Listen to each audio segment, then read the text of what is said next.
expert. Thanks for joining us on the Morning Brief. Chris, Nicole, and Emily with you. And because it's Wednesday, guys, yes, it is What Would You Do Wednesday. Now, we're going to throw this to the next story by Chris St. Clair, but we have a big debate coming up on this. Check this out.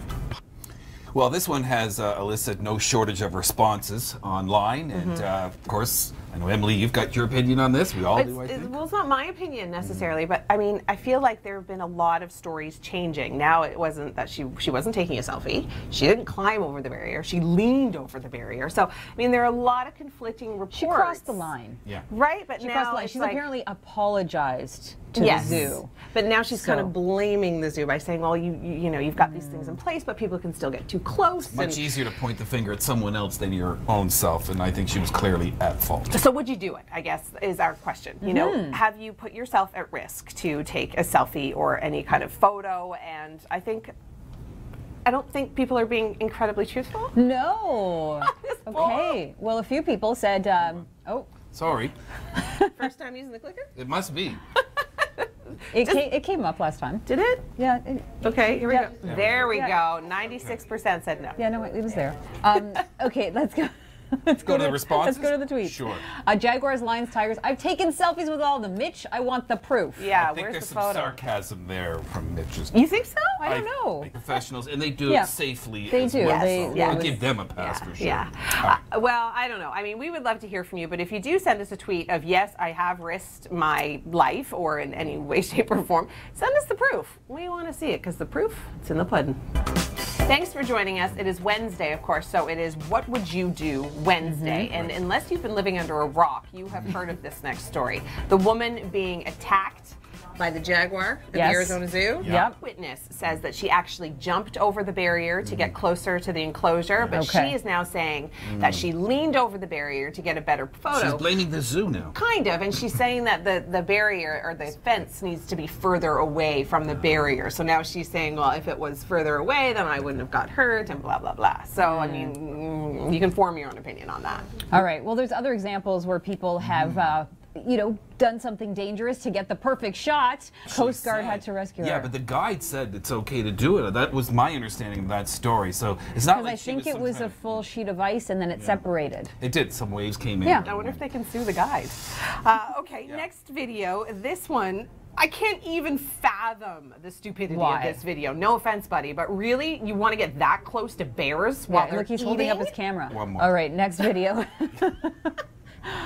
All right, so they're highlighting where a person is sitting here in Australia to get the perfect shot. So on that cliff edge, look what's below. That makes my knees weak just looking at that. So for my answer, hard no. I would never even go close to that edge, let alone sit on it. Okay, well, we put the question out there. We asked on Twitter this question: have you ever put yourself at risk taking a photo, whether it be a selfie or someone taking one of you? And 96% said no. We don't believe you. Well, Mitch says Jaguars, Lions, Tigers. I've taken selfies with them all. Mitch, we want the proof. All right, well, we've got a storm coming in, by the way, and this is going to be our main story today across the Weather Network. This one is going to bring blizzards to thunderstorms and likely some melting snow. Welcome to the Morning Brief. Chris, Nicole, and Emily with you, and it's What Would You Do Wednesday. And you guys, this first video is terrifying. Okay, you're driving along on the highway. The defensive driving of the person that kind of moves over is incredible. Well, the thing is, that road looked like it was snow covered on the side, and that reminds me of a time that I was on a road like that, and then slowly my car just started to slide to the right, and then I just went into the ditch. Oh boy! And fell, and it was like, and then I was sideways in the ditch, completely stuck. I didn't really know what to do. Yeah, what do you do? Let's find out. Some very good advice there, and also what's hard to remain visible is around very large snowbanks, and we've certainly seen a share of them.